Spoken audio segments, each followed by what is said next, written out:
우리가 흔히 하는 말 가운데 시작이 있으면 끝이 있다라고 말을 합니다. 그런데 모든 일을 가만히 돌이켜 보면은 우리가 살아가는 삶의 모습에는 정작 시작은 많지만 끝은 없는 것 같아요. 중고등학교 시절에는 대학교만 들어가면 끝이라고 생각을 하고요. 대학교를 다닐 때는 취업만 하면 끝이라고 생각을 하죠. 그런 식으로 어른이 되면, 결혼만 하면, 혹은 집만 사면, 승진만 하면 그러면 끝이라고 생각을 하지만 정작 우리가 바란 모든 끝은 끝이 아니라는 것, 심지어 우리의 죽음도 끝이 아니라는 것을 우리가 잘 알고 있습니다. 오늘 이 예배 시간만 봐도 우리가 2022년 올해 마지막 주일에 드리는 마지막 예배이지만 또 다음 주일이면 새로운 시작을 알리는 주일 예배가 또 시작되게 될 겁니다. 우리가 생각했던 끝이라는 것은 항상 새로운 시작이 되곤 했죠. 이 엘리야라는 선지자는 분열 왕국 시대의 북쪽 이스라엘에서 활동했던 선지자입니다. 이 대부분의 선지자들이 좋은 시절보다는 어려운 시절에 많이 활동을 했는데요. 특별히 엘리야는 북이스라엘이 영적으로 가장 암울하고 가장 타락한 시절에 하나님께 부름을 받았습니다. 이 엘리야가 활동하던 시기는 북이스라엘에서 가장 나쁜, 가장 악한 왕으로 꼽히는 아합 왕이 통치하던 때였기 때문이에요. 이 아합 왕은 우상인 바알과 아세라를 섬기는 이방 여인 이세벨과 결혼을 했는데 그 때문에 이 북이스라엘에 바알과 아세라를 숭배하는 우상 숭배 사상이 널리 퍼지게 되었습니다. 실제로 이세벨은 이 북이스라엘의 수도였던 사마리아에 바알을 위한 신전을 건축했고요. 백성들에게 바알을 섬길 것을, 아세라를 섬길 것을 강요했죠. 이 엘리야는 그런 시절에 하나님의 진노의 메시지를 전하고자 아합 왕 앞에 나갔던 그런 선지자가 됩니다. 여러분, 비록 이 엘리야가 그렇게 영적으로 너무너무 어두운 시절에 활동을 했지만 이 어둠이 깊을수록 빛이 더 밝아지는 것처럼 엘리야는 그 시대를 밝히는 매우 위대한 선지자였습니다. 우리가 엘리야가 했던 일만 살펴봐도 물론 하나님께서 하신 일이시지만 엘리야가 아합 왕 앞에 가서 내가 다시 입을 열기 전까지는 몇 년 동안 이슬 한 방울도 내리지 않을 것이다, 그렇게 말하고 비가 오지 않기를 간구했더니 정말 이스라엘 전역에 비가 끊겨서 초원에 풀이 시들고 농작물이 말라버리고 가축들이 죽어가는 가뭄이 들게 되죠. 야고보서 5장 17절에 이런 말씀이 써 있어요. 엘리야는 우리와 성정이 같은 사람이로되 그가 비가 오지 않기를 간절히 기도한즉 3년 6개월 동안 땅에 비가 오지 아니했다라는 말씀입니다. 그러나 그 극심한 가뭄 속에서도 사르밧 과부를 만나서 음식을 부탁했을 때 엘리야가 비가 다시 올 때까지 그 과부의 집에 밀가루와 기름이 끊이지 않게 해주실 것이다 라고 약속했더니 이 흉년으로 많은 사람들이 죽어가는 그 상황 속에서도 이 과부는 밀가루와 기름이 끊이지 않는 무한히 공급받는 기적을 체험할 수 있었죠. 또한 그 사르밧 과부의 아들이 시름시름 앓다가 죽었을 때에 엘리야가 하나님께 기도했더니 놀랍게도 그 아들이 살아나기도 합니다. 그렇게 가뭄 속에서 3년 6개월이 지난 후에 엘리야가 바알을 섬기는 선지자 450명, 아세라를 섬기는 선지자 400명, 총 850명과 갈멜산에서 대결을 펼쳤을 때에도 하나님께서는 엘리야의 기도를 들으시고 엘리야가 물을 부어서 일반적인 수단으로는 도저히 불이 붙을 수 없었던 그 제물과 제단임에도 불구하고 하나님은 하늘에서 불을 내리셔서 흠뻑 젖었던 제물을 불태운 것은 물론 이 제단의 돌과 도랑에 흐르는 물까지 다 타서 없어지게 해주셨죠. 그리고 엘리야가 기도했더니 3년 6개월 동안 오지 않던 비가 폭우로 변해서 오게 되었습니다. 여러분, 수많은 선지자들 가운데 이런 기적을 베푸시는 하나님의 능하신 손이 되어서 수많은 기적을 경험한 선지자가 또 누가 있을까요? 엘리야는 그렇게 위대하고 위대한 선지자였습니다. 그런데 오늘 본문을 보니까 그 엘리야 선지자가 모든 일을 마치고 하늘로 올라갈 때가 되었습니다.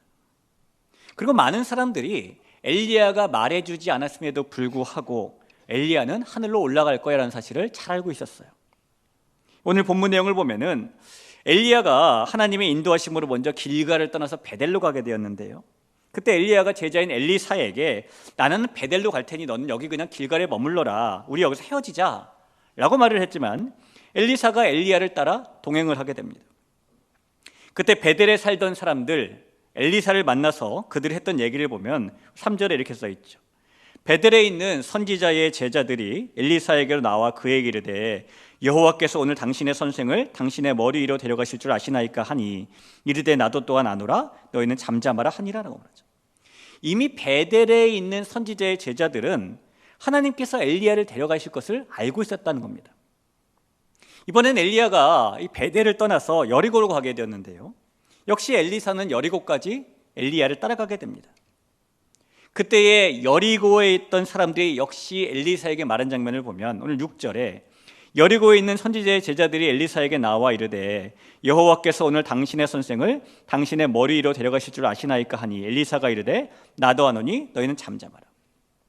이 베델에 있던 선지자의 제자들뿐만 아니라 여리고에 있던 선지자의 제자들도 하나님께서 엘리야를 데려갈 것을 알고 계셨죠.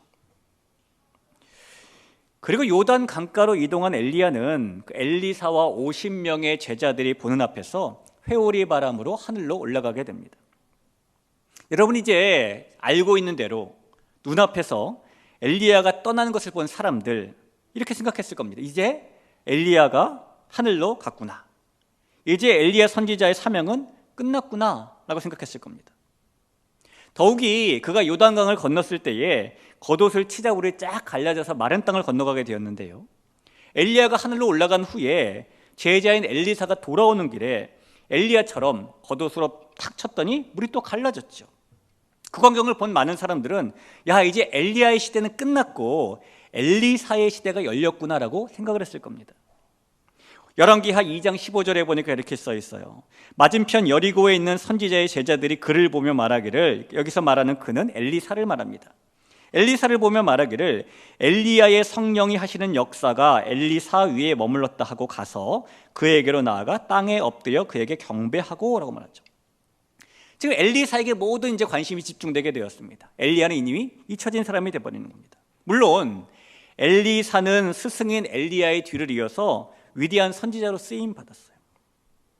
그러나 이 사람들이 생각했던 것처럼 과연 엘리야가 하늘로 올라갔다고 그의 맡은 바 사명이 끝났을까요?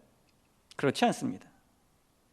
엘리야가 하늘로 올라간 후에 사람들은 엘리야의 일은 다 끝났어, 그는 은퇴했어 라고 생각하지만 그게 그의 끝이 아니었죠. 엘리야에게는 또 다른 시작, 끝나지 않은 이야기가 남겨져 있었습니다. 그로부터 한 900년이 지난 후에 예수님께서 이 땅에 오셨어요. 예수님께서 사랑하는 우리의 모든 죄값을 대신 담당하시기 위해서 십자가의 길을 가시기 위해 오신 겁니다. 어느 날 예수님께서 십자가 사명을 감당하기 전에 몇 명의 제자들을 데리고 산에 올라가셨는데요, 그때 예수님의 용모가 변화되게 됩니다. 그래서 우리는 그 일을 변화산 사건이라고 부르죠. 그런데 그때 예수님의 눈앞에 두 사람이 나타나게 되는데 한 사람은 모세요, 한 사람은 엘리야였습니다. 누가복음 9장 28절에서 31절입니다.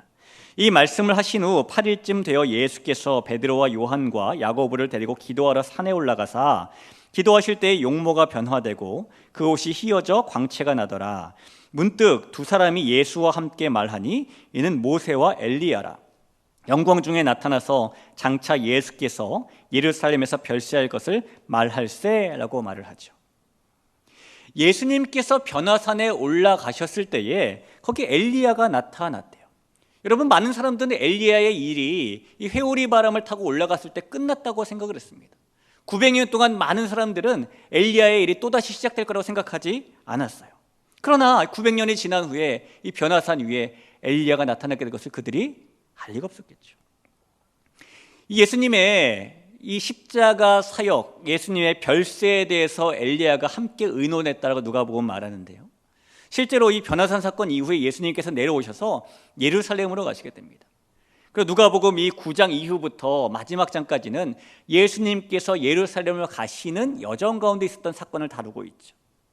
그러니 이런 맥락에서 본다면 이 예수님께서 변화산 위에서 별세, 십자가를 지실 것에 대한 이야기를 모세와 엘리야와 함께 나눈 후에 힘을 얻고 예루살렘으로 가셨다라고 우리는 보는 것입니다.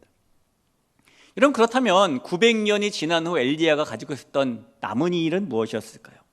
예수님을 만나서 예수님의 십자가의 길에 격려와 확신으로 힘을 더하는 사명, 이게 그에게 남아 있었던 것입니다. 엘리야의 사명은 끝난 게 아니었어요. 그에게는 끝나지 않은 이야기가 이렇게 남아 있었다라는 겁니다. 우리가 매해 마지막 주일이 되면은 우리 교회가 속해 있는 교단의 규칙에 따라서 그동안 수고하고 헌신하신 귀한 분들의 은퇴 감사 예배를 드리게 됩니다. 여기 앉아 계시는 은퇴하시는 우리 네 분의 집사님, 권사님들, 그동안 우리 대길교회를 사랑해 주시고 또 마음을 다해서 헌신해 주시고 섬겨 주시고 너무 많은 수고가 많으셨는데 감사를 드립니다.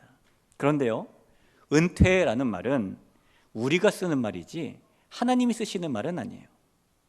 사람들의 눈에는 엘리야가 은퇴한 것처럼 보였지만 하나님께서 변화산에 올라가신 예수님 앞에 엘리야를 보내셨던 것처럼 하나님의 눈에는 그 누구도 은퇴한 것으로 보이지 않는 겁니다. 우리가 부르는 은퇴라는 두 글자의 말 속에는 그저 맡은 사명이 조금 달라졌다라는 의미가 들어있는 것이지 여전히 우리 모두는 하나님 앞에서 사명을 가지고 있는 사명자라는 것이죠. 오늘 또 다른 사명을 발견하는 이 영광스러운 자리에 이 앞에 앉아 계시는 귀한 네 분뿐만 아니라 우리 대길교회 모든 성도님들 끝까지 하나님 앞에서 엘리야처럼 사명자로 쓰임받는 인생이 될 수 있기를 주님의 이름으로 간절히 축복합니다.